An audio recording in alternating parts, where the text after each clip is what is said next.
Welcome to Trading Nation. I'm Mike Santoli. A wild month for stocks hasn't shaken our next guest's faith in the bull market heading into 2019. But there is one thing that could change his mind. Jeff Saut, Chief Investment Strategist at Raymond James, joins us now. So, Jeff, you got a baseline positive outlook. You think this long-term bull market's going to continue. What would make you rethink that in the early part of next year? We got a really thorough washout on the breadth of the market back last week, basically. If that low gets taken out, I'm going to have to rethink the bull case. But longer term, secular bull markets, Michael, tend to last 15, 16, 17 years. The 1949 to 66 bull, the 1982 to 2000, were there pullbacks? Sure, there were pullbacks. Some of them greater than 30%, but it didn't stop the secular bull. So we're 9 years into this one. I think we've got years left in it.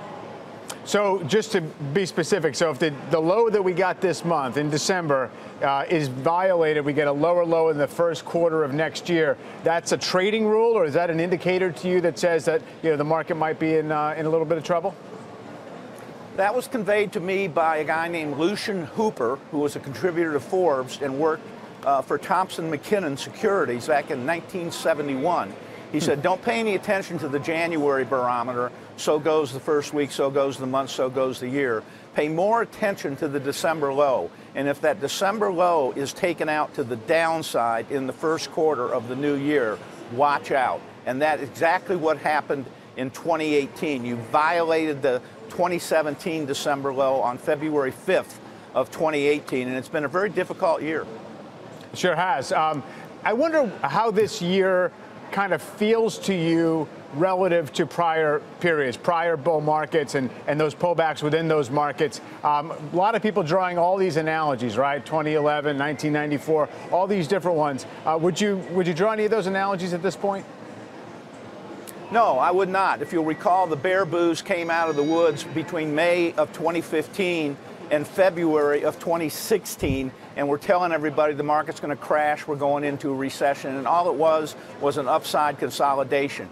And I think that's all you've seen in 2018 is a continuation of an upside consolidation that's going to set the baseline for another move higher.